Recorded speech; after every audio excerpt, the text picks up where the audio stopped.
A.podcast.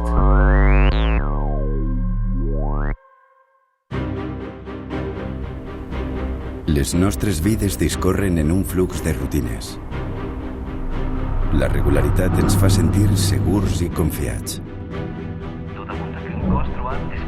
Però per sota hi ha un corrent de foscor que pot trencar la normalitat en qualsevol instant. Per a no oblidar-ho, ens endinsem en l'arxiu dels crims que més ens han marcat. Com el que va començar amb una desaparició al barri de la Llum de València l'any 2019. Per als afectats, la vida ja mai serà la mateixa cosa. Per a la resta, som part de la nostra història negra i criminal. Tot pot ocórrer a l'hora fosca.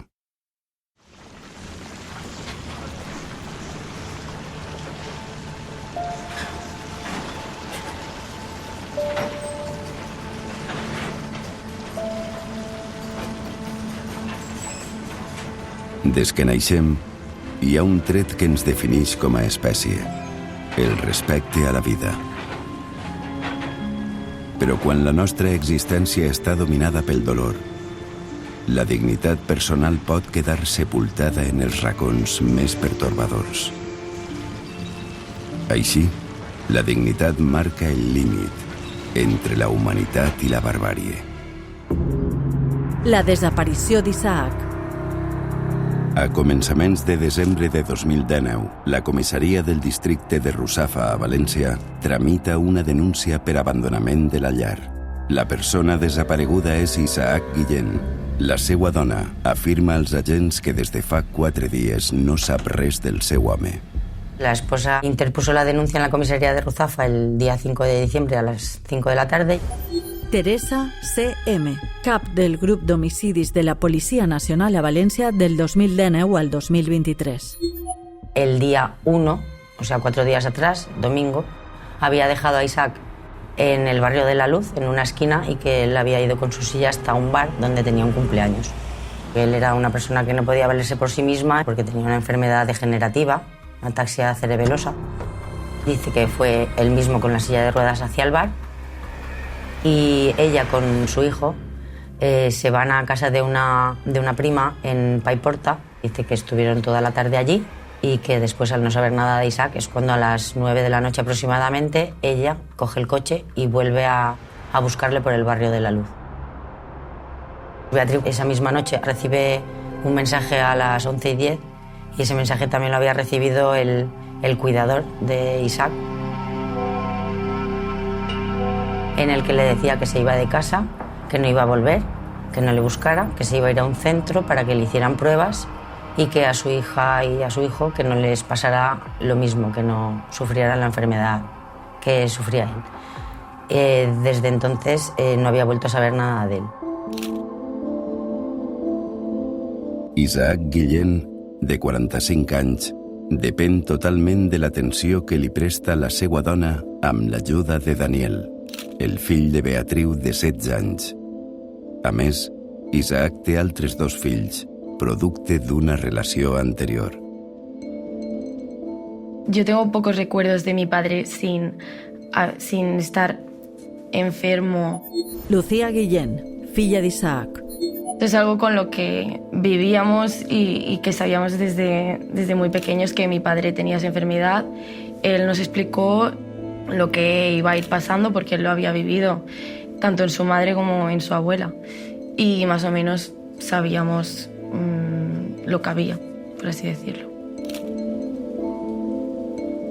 La ataxia es una enfermedad de una parte del sistema nervioso. El sistema nervioso, gran parte de él tiene por función mover en nuestro cuerpo en el espacio. Luis Bataller, cap de neurología del Hospital La Fe de Valencia. Cuando enferma el cerebelo, el paciente tiene una desintegración de la habilidad de moverse, tiene un desequilibrio o una incapacidad para mantenerse vertical en el espacio, para andar, eventualmente cuando las cosas van a más, para tragar también, y luego casi siempre los pacientes van evolucionando de modo que presentan un grado de discapacidad al cabo de unos pocos años relativamente seria, ¿no? que les dificulta pues desarrollar una vida normal.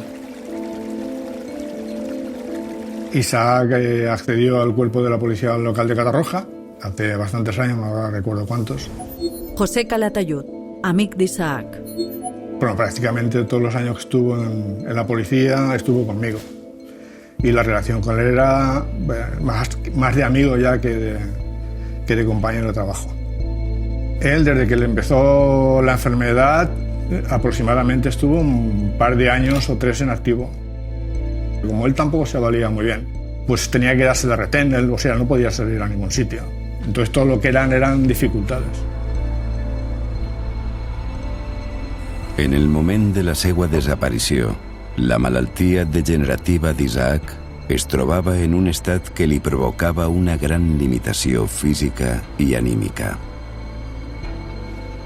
Físicamente pues tenía unas restricciones, no podía andar, comer pues también le costaba, había que ayudarle a prácticamente a todo, pero vamos, estaba perfectamente en cuanto a lo mental.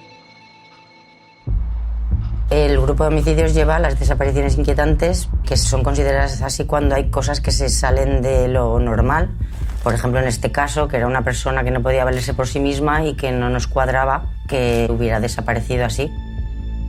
La investigación propiamente dicha que la iniciamos el lunes día 9, que fue cuando citamos para oír en declaración tanto a la esposa del desaparecido, a Beatriu, como a sus familiares, Juan Carlos y la prima Patricia. Y cuando oímos en declaración a Beatriu, ella ya nos dice que Isaac quería practicarse la eutanasia y que incluso en ese momento de la declaración nos aportó unos pantallazos del móvil de Isaac. Era todo búsquedas en internet de cómo desaparecer sin dejar rastro, divorciarse después de la muerte, todo un poco relacionado con la eutanasia. Y entonces nuestra investigación se centró un poco en ver si Isaac podría haberse ido a algún sitio para practicarse la eutanasia. No quería llegar a que le estuvieran dando de comer o a ser totalmente dependiente de una máquina. Sí que había estado mirando la eutanasia, pero practicada completamente de forma legal en algún país que fuera legal. Barajamos todas las posibilidades, incluso que pudiera estar con los familiares o que los familiares le hubieran podido ayudar a practicarse la eutanasia. Bueno, y que Beatriu hubiera estado también presente en esa planificación. En ese momento ayudar a alguien a practicarse una eutanasia era delito. En España todavía no estaba aprobada la ley y entonces pues era normal que tampoco nos quisieran contar, en caso de que hubiera sido así, que hubieran ayudado a Isaac a morir. Eran ya finales de diciembre cuando nos llega la información al periódico de que ha desaparecido una persona. Ignacio Cabanes, periodista del diario Levante El Mercantil Valenciano. Isaac Guillén, 45 años, que padece una enfermedad degenerativa, ataxia cerebelosa, y que al parecer podría estar relacionado con un caso de asistencia al suicidio o eutanasia.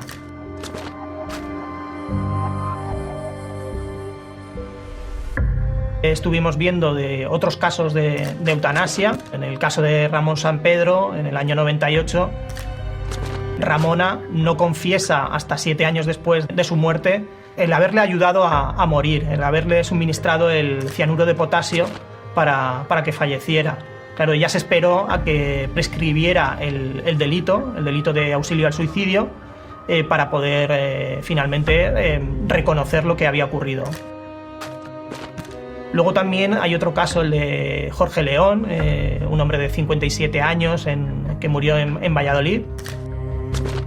En su caso murió después de que una mano amiga, según se dijo en su día, desconectara el respirador que le mantenía con vida.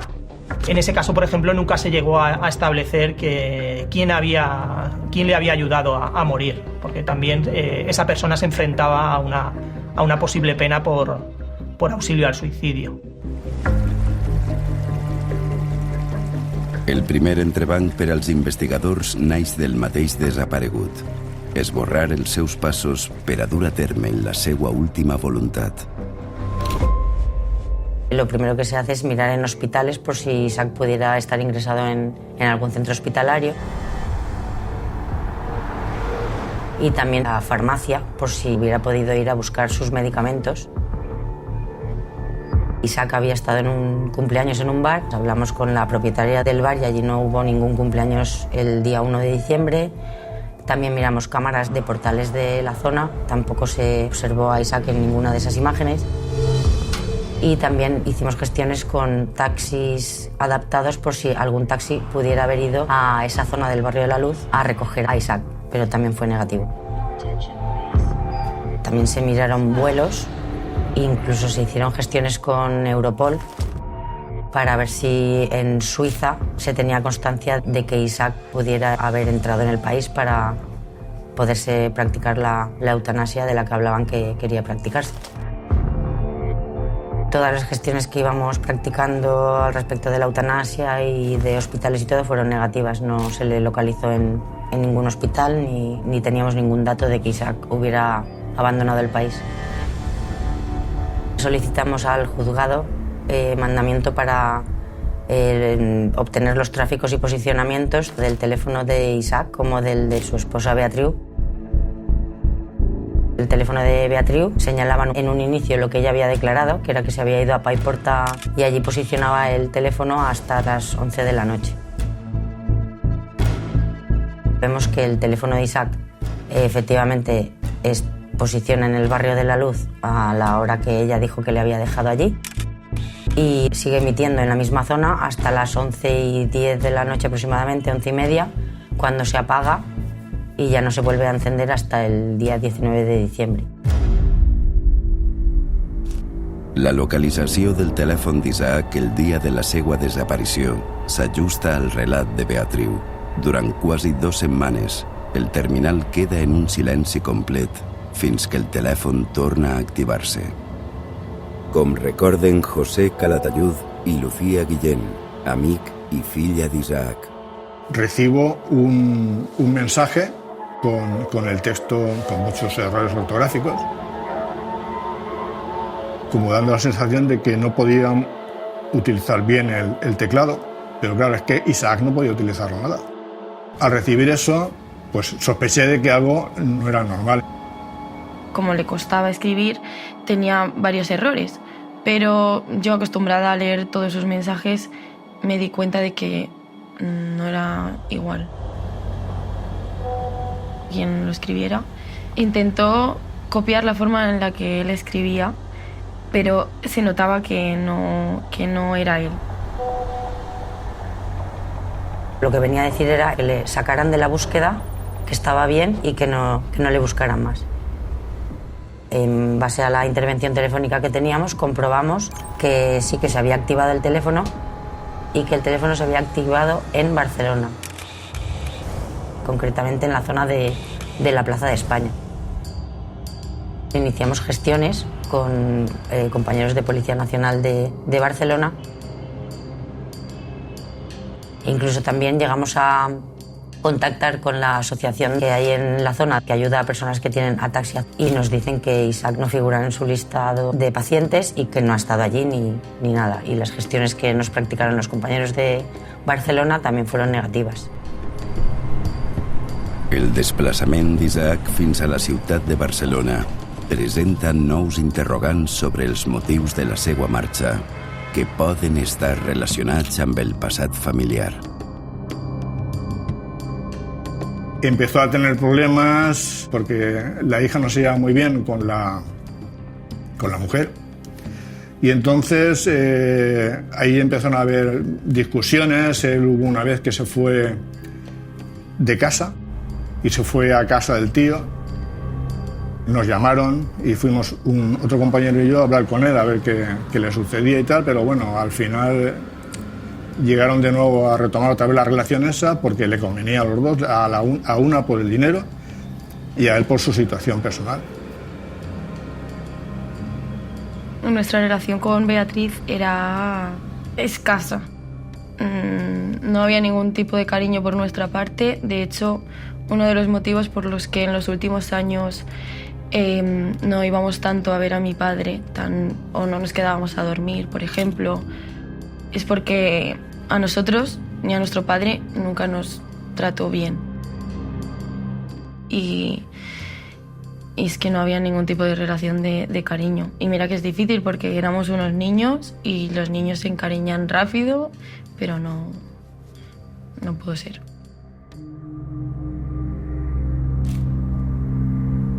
Han passat més de 20 dies des de la desaparició. Els missatges enviats des del telèfon mòbil d'Isaac fan que els investigadors no perden l'esperança de trobar-lo amb vida. De fet, les notícies sobre Isaac no es fan esperar, segons Teresa C.M., cap del grup d'homicidis de la Policia Nacional a València del 2019 al 2023. El 26 de diciembre, cuando en el correo oficial del grupo de homicidios se recibe un mensaje de correo electrónico desde la cuenta de Isaac, adjuntando una fotografía de su DNI por el anverso y por el reverso, y en el que nos dice que le saquemos de la búsqueda, que dejemos de buscarle. A lo que le respondimos que si él quería que eso fuera así, tenía que ir a una comisaría con su DNI y decir que dejáramos de buscarle. Miramos los metadatos de la fotografía que nos envió y entonces ya pudimos ver que esa fotografía se había hecho con un móvil cuya marca no correspondía con la marca de móvil que él utilizaba. A través del email pudimos saber que él utilizaba un LG y que el móvil que se había utilizado para hacer la fotografía de ese DNI era de otra marca.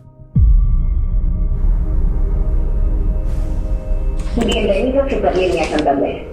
Le informamos de que Banco Santander S.A. procederá a la grabación de esta llamada para la gestión de su solicitud en base a un interés legítimo. Indíquenos si es particular o empresa.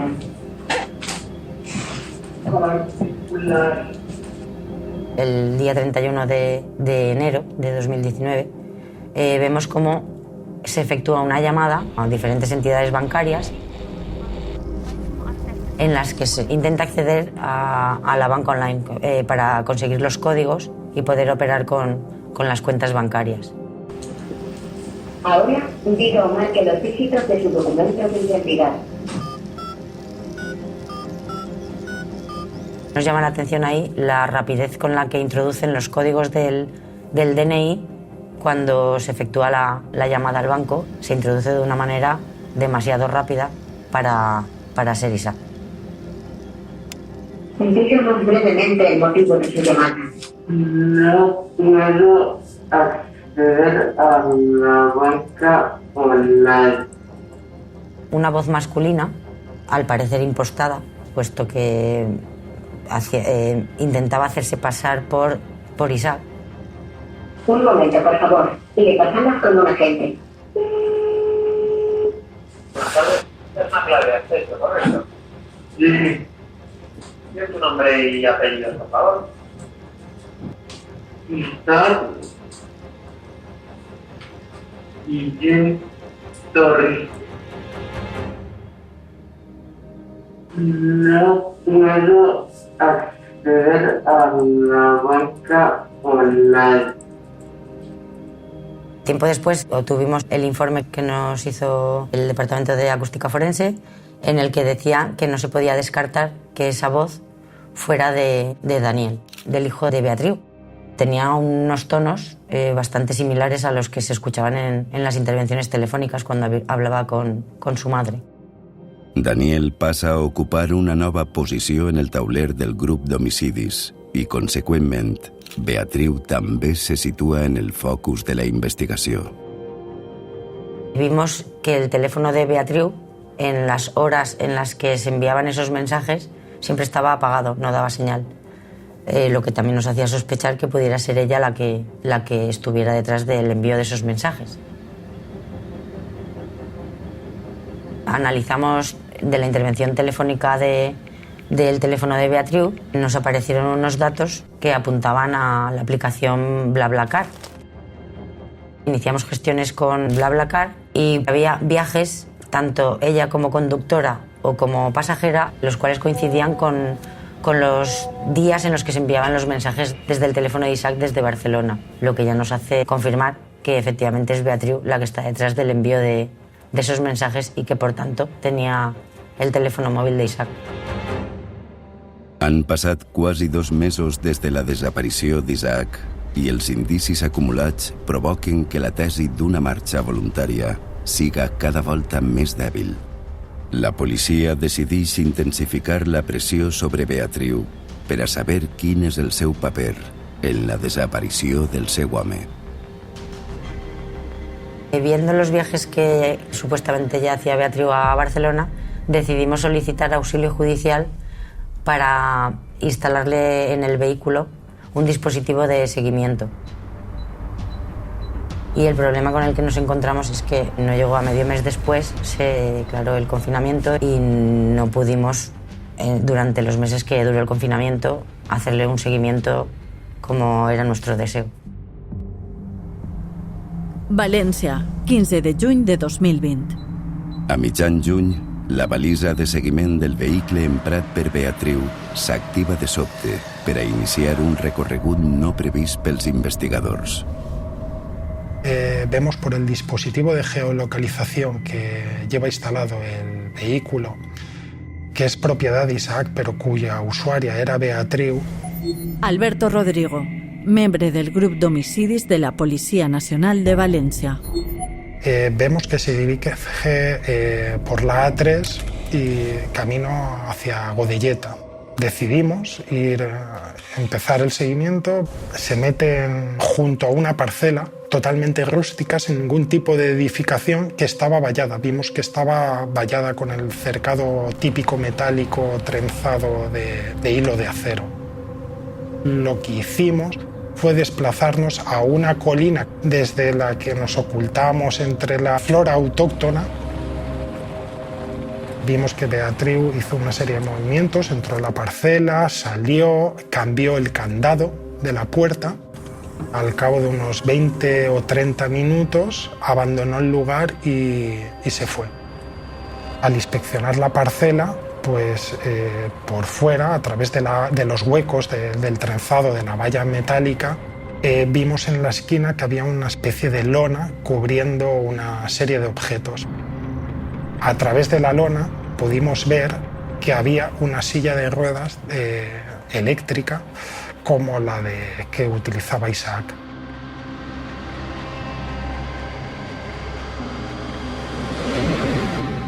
Com diu el propietari, qui va llogar la parcel·la tenia ben clar per a què la volia.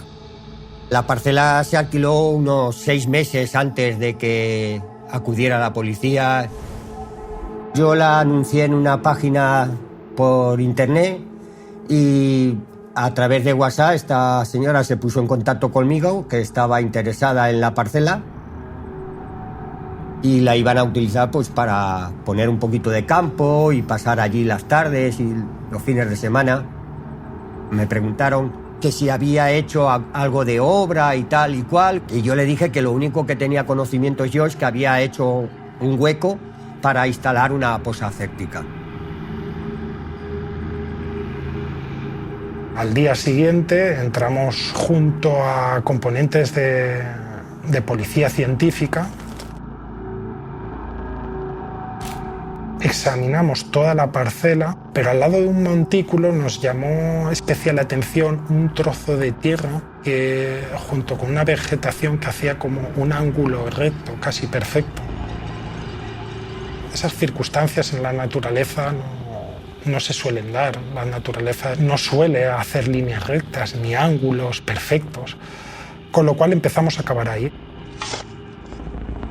Por WhatsApp me contrata una señora que tenía que hacer un trabajo y le contesto al WhatsApp, sí, que estoy disponible, y era poca cosa. Me dijo que tenía que hacer una zanja o no sé qué. Nicolás Ciprián, obrer. La señora me cuenta que se quería poner una fosa séptica. Me han dicho, el agujero tiene que ser de 1,5 metros por 1,5 metros por 1,5 metros de profundo. Porque ya hasta me dijo que tenía las medidas ya de la fosa y todo. Las primeras capas de tierra, aproximadamente unos 20 centímetros, la tierra estaba muy compacta. Y empezaron a salir efectos, cosas que dices, ¿esto por qué aparece aquí? Empezaron a aparecer botes de lejía, de salfumán. botes de sosa cáustica. Asimismo, descubrimos 53 botes de un espesante. Sabíamos que Isaac utilizaba ese medicamento. Encontramos también una botella de butano enterrada. No tenía ningún sentido tampoco que una botella de butano estuviera enterrada en mitad del monte. Seguimos excavando, encontramos bloques de hormigón. Seguimos excavando y encontramos ropa de policía local. Incluso apareció el escudo con su número de identificación profesional. Fuimos descubriendo poco a poco y liberamos una pierna y fuimos excavando lo que es el contorno humano, y hasta que descubrimos el cuerpo por completo. Y efectivamente la foto que aportaron el mismo día de la desaparición de Isaac iba con la misma vestimenta. Incluso llevaba puestas las gafas de sol.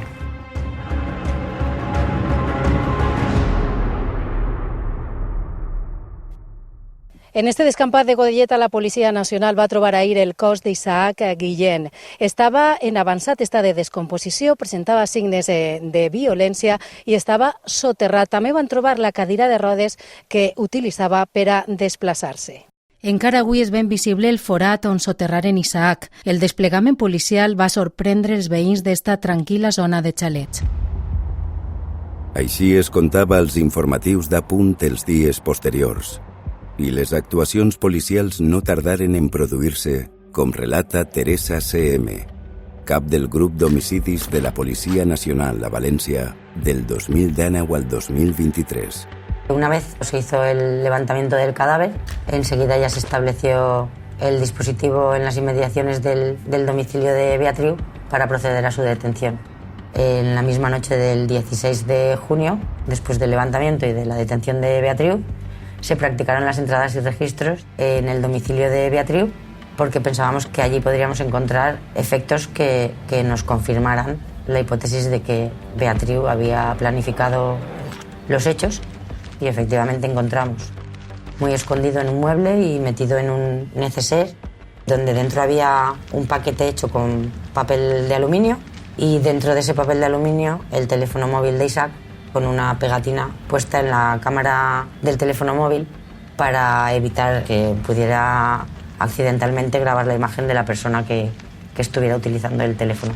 Cuando introduces un dispositivo electrónico dentro de papel de aluminio, evitas que las ondas conecten, digamos, el dispositivo con las antenas de telefonía. En el momento que le tomamos declaración en sede policial a Daniel, al hijo de Beatriu, se le notaba un pesar. Quería sacar algo de dentro. Entonces Daniel hubo un momento que se relajó y dijo: vale, lo voy a contar todo, pero porque mi madre me ha estado presionando, me ha estado intentando comprar con regalos para que yo no hablara a nadie, a la policía, y además incluso le llegó a amenazar en varias ocasiones de que si decía algo a la policía, pues sería el primero en entrar a la cárcel junto con su madre y que se quedaría solo. Daniel nos contó que llevaron a Isaac hasta el centro comercial Gran Turia, que allí su madre le dio unas pastillas tranquilizantes, que incluso ella hizo como que se tomaba una, aunque estaban vacías, para que Isaac no sospechara que era nada malo. Mientras Daniel permaneció en el coche junto con Isaac para dejarlo semi-inconsciente a Isaac, Beatriu se dirigió a casa de una amiga para dejarle el teléfono móvil de Isaac. Posteriormente, tras dejar el teléfono móvil en casa de su amiga, que estaba cerca del restaurante donde se iba a celebrar ese supuesto cumpleaños, se dirigieron a la localidad donde reside la prima de Beatriu. Allí lo que hizo Beatriu es subir a casa y dejar los teléfonos móviles tanto de Daniel como de Beatriu. Beatriu bajó posteriormente y se dirigieron a la localidad de Godelleta. Cuando llegaron a la parcela de Godelleta con el vehículo, Beatriu le dice a Daniel que baje del coche. Cogen una botella de butano que llevaban en el maletero del vehículo y con una especie de manguera y embudo lo dejan como enfocando hacia el asiento del copiloto y cierran todas las puertas y ventanas del vehículo. Beatriu le dice a Daniel que es para que se duerma Isaac y se van a pasear durante media hora aproximadamente. A los 15-20 minutos regresaron para comprobar si Isaac había fallecido o no, pero Isaac daba signos todavía de vida. Por lo que su madre le dijo, vamos a dejar un poquito más la botella de butano abierta y nos vamos a dar un paseo. Regresaron y comprobaron que todavía estaba con vida. Beatriu empezó a ponerse nerviosa y le solicitó a Daniel que se quitara uno de los cordones de las zapatillas que portaba Daniel. Daniel no entendió con qué finalidad era eso. Al quitarse el cordón lo cogió su madre y lo que hizo fue estrangularlo mecánicamente con ayuda de ese cordón. Finalmente Beatriu puso fin a la vida de Isaac. Entonces en ese momento llamó a Beatriu a su hijo, a Daniel, y le dijo, ven, ayúdame. Entonces cogieron el cuerpo y lo tiraron en el agujero que había mandado excavar Beatriu, destinado para la fosa séptica. La causa de la muerte de Isaac es una causa que no nos planteó problema. Manuel Polo, metge forense del Institut de Medicina Legal de Valencia. Básicamente porque, a pesar de que algunas regiones anteriores del cuello y del tórax se habían visto afectadas por la acción cáustica de la sosa, eso no impidió que a nivel más interno, a nivel de lo que es el aparato laríngeo, pudiéramos documentar evidencias claras de lo que llamamos una estrangulación a lazo. Teníamos infiltrados musculares en lo que era la musculatura anterior del cuello, teníamos fracturas del hueso ioides y tiroides y son signos clásicos de la estrangulación.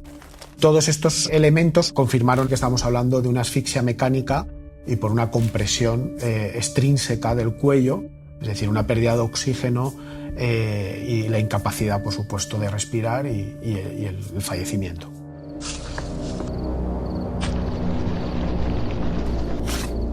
Cuando enterraron el cuerpo de Isaac, lo que hicieron posteriormente es ir a recuperar sus teléfonos móviles.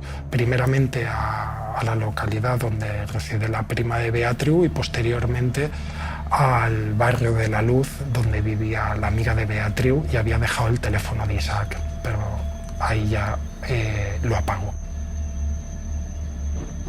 Lo que venía haciendo hasta entonces era hacer uso del teléfono móvil de Isaac para enviar mensajes a los familiares o diciendo que estaba bien, que no se preocuparan por él, que cesaran la búsqueda y que le dijeran a la policía pues, que dejaran de estar detrás de él, puesto que él estaba bien.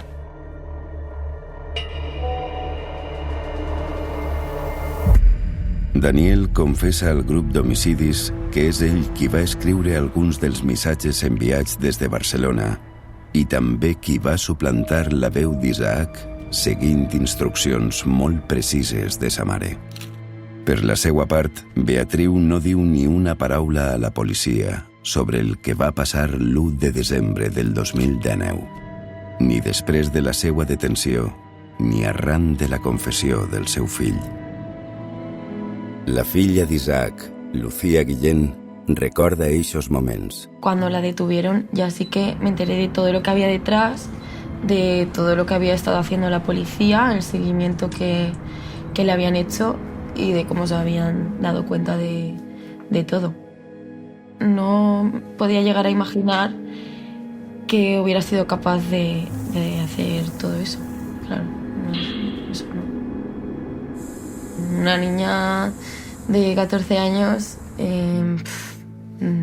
En mi cabeza no cabía que hubiera gente capaz de hacer todo ese tipo de cosas, pero bueno, la hay.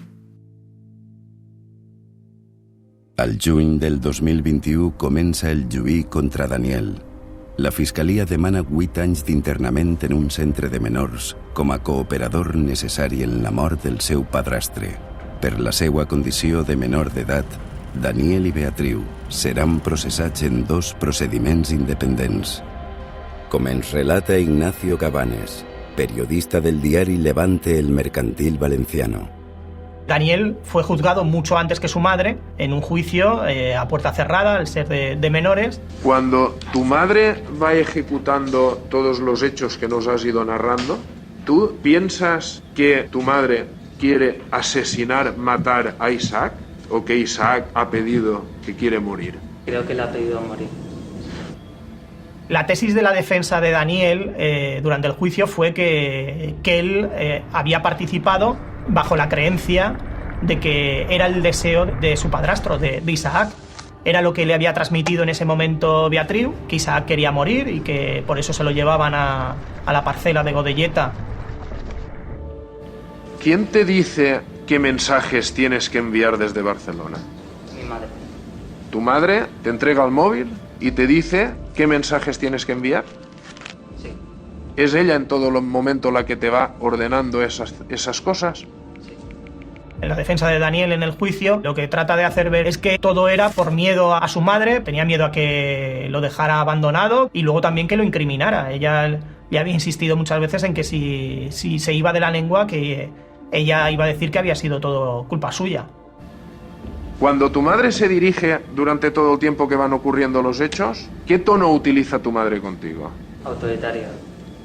¿En algún determinado momento llega a hablarte de que ella se suicida? Sí, que se suicidaría si fuera la policía o cualquier persona antes de ir a la cárcel. Lo que sí que se tuvo en consideración fue que la declaración de Daniel, en la que reconocía punto por punto cómo se había producido la muerte de Isaac. No nos encontramos ante un delito de asesinato, nos encontramos ante un delito de cooperación al suicidio en el que en concepto de autora interviene Beatriz.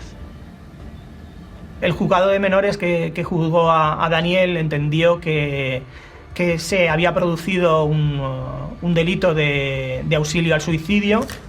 No consideró que fuera un asesinato. El matiz que introducía era que actuó bajo la creencia errónea de que lo hacía por el deseo de Isaac, que era la idea que le había transmitido su madre. Daniel és finalment condemnat a 2 anys d'internament en un centre de menors per complicitat en un delicte d'auxili al suïcidi. En ese momento no me parecía que se hubiera hecho justicia, pero yo ahora sí que lo pienso porque él también hay que pensar en la situación en la que estaba, en la casa en la que se había criado, la persona que le había criado sobre todo. El crimen es violento, es obsceno, es una chapuza. Vicente Garrido, catedràtic de Criminologia de la Universitat de València. Ese intento de envenenamiento a través del gas en el coche no funciona y se tiene que recurrir a la violencia, se tiene que recurrir a la estrangulación. A mí me cuesta pensar que un chaval formado pueda llegar a entender que eso es una eutanasia. Desde una óptica de lo que es un ser humano plenamente desarrollado en su inteligencia y en sus facultades morales, eso provoca un rechazo instintivo y rápidamente aparece una sensación de angustia frente a un hecho así. ¿Cómo puede ser esto una eutanasia? Si, como se comentó durante el juicio, Daniel tuviera una patología del espectro autista, esto podría explicar el hecho de que siguiera las órdenes de su madre sin cuestionarlas. Es evidente que estas personas en muchos casos tienen dificultades para una percepción realista y profunda del impacto emocional y moral que suponen determinados actos. Y esto podría ser una explicación ante la participación de Daniel en el crimen. La defensa de Daniel va demostrar que el jove actuà pensant que ajudava el seu padrastre a complir la seva voluntat de morir. Ara, l'expectació mediàtica s'aviva amb les especulacions sobre la sort que pot córrer Beatriu Friginal en el seu procés judicial. Durante el tiempo que permanece en prisión provisional Beatriu, se produce un acontecimiento que puede afectar al caso en cuestión, y es la aprobación de la Ley de Regulación de la Eutanasia en marzo de 2021, que entra en vigor en junio de ese mismo año. Queda aprobado el texto en sus términos.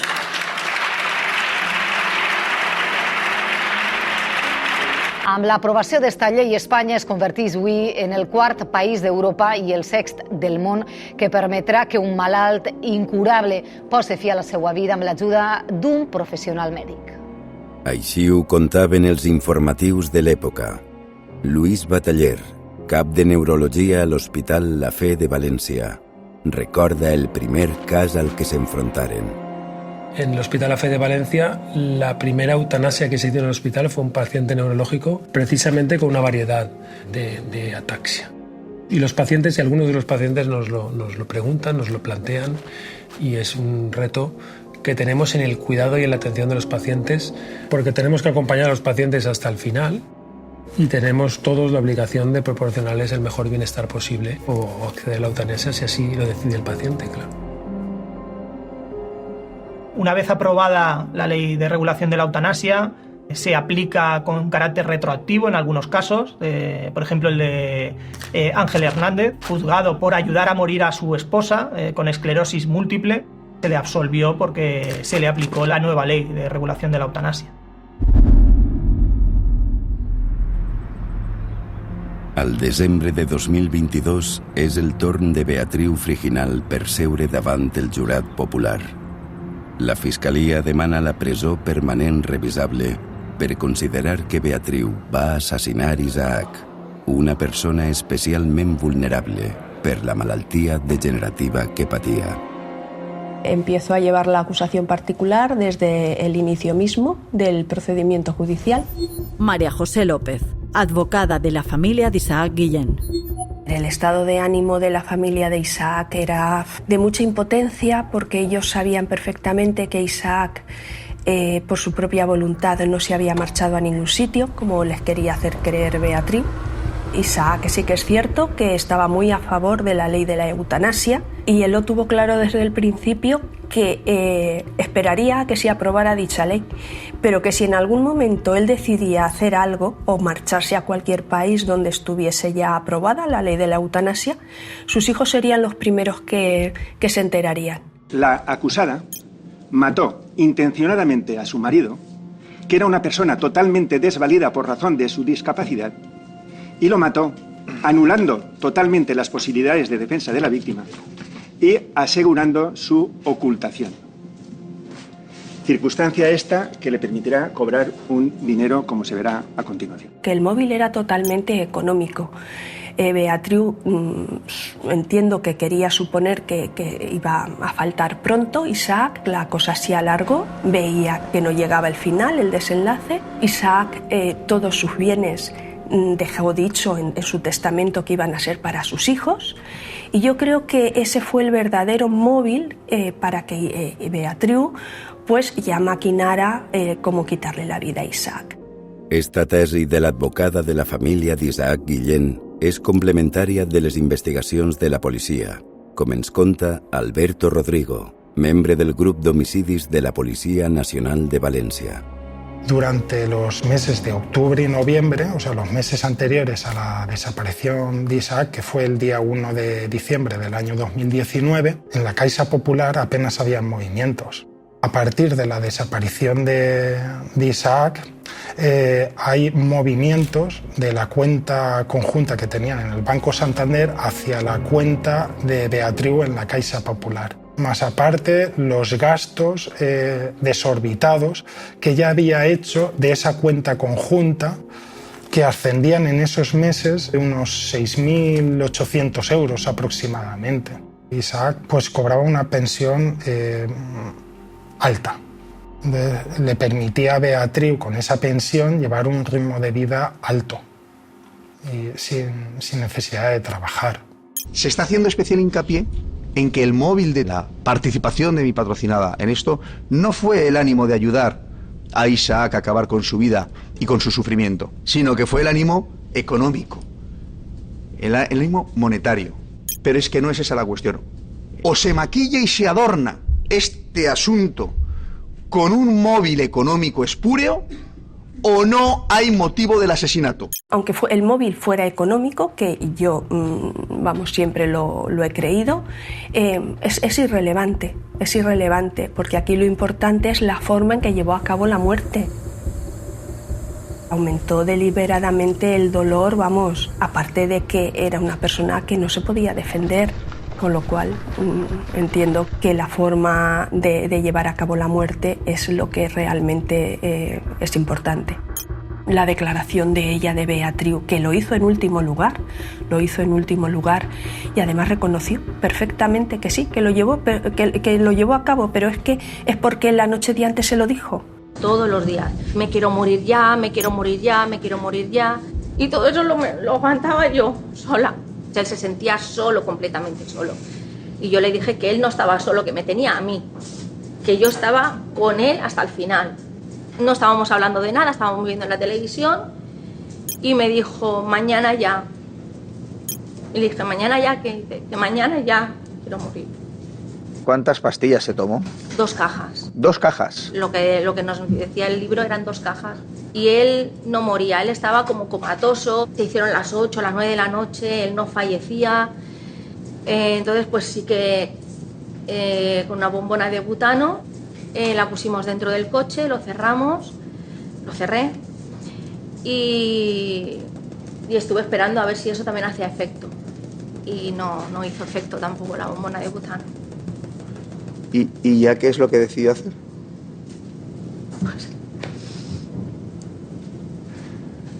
Pues algo que no tenía que haber hecho.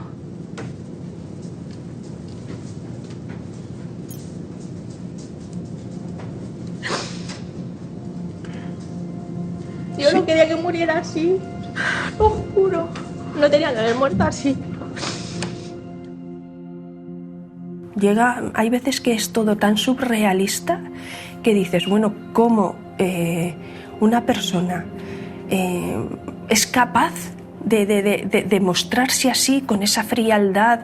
Y a veces es muy complicado de entender.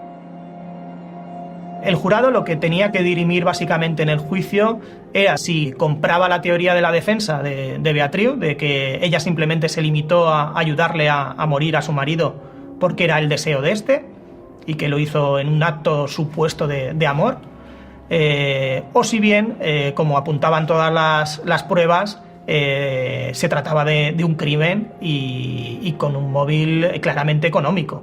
Lo que ustedes van a tener encima de la mesa es un debate, realmente un debate moral, un debate de conciencia, de determinar si efectivamente esta señora que hoy se encuentra aquí acusada y que le piden, por llamarlo en tono coloquial, le piden la cadena perpetua, si esa persona realmente estaba matando por su avaricia y su codicia de esos 7.000 euros en 7 meses, o si realmente estaba ejecutando la voluntad de una persona que, como se ha descrito honestamente, estaba en una fase terminal grave de una enfermedad incurable. 29 de desembre de 2022. Després de 17 dies d'intenses sessions, arriba el moment de saber si el jurat ha cregut o no en la bona fe de Beatriu a l'hora de donar mort al seu marit. Finalment, els membres del Tribunal Popular la consideren culpable de l'assassinat d'Isaac Guillén. El jutge no estima l'aplicació de la presó permanent revisable i Beatriu és condemnada a 25 anys de presó. Se lo llevaron engañado, le metieron una espita de bombona de butano dentro de la furgoneta para asfixiarlo. Como no conseguía asfixiarlo con un cordón de las zapatillas, lo estranguló. luego lo enterró, lo depositó en una zanja que previamente había mandado cavar.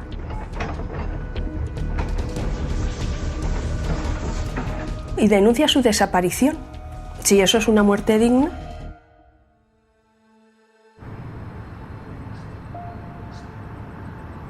La sentència contra Beatriu es recorre al Tribunal Superior de Justícia de la Comunitat Valenciana, que l'abril de 2023 imposa la màxima condemna, la presó permanent revisable. Tot i el recurs de la defensa, el gener de 2024, el Tribunal Suprem va ratificar la sentència. A ver, la primera condena no me acabo de satisfacer del todo. Me parecía que tenía que ser una permanente revisable, porque era discapacitado. Es como si le haces algo a un niño, no se podía defender. Entonces cuando ya sí que a la segunda vez salió que era permanente revisable, ahí sí que la alegría fue más grande, claro. A nivel personal me afectó bastante porque no podía entender cómo alguien podría ser tan cruel con una persona discapacitada como era Isaac.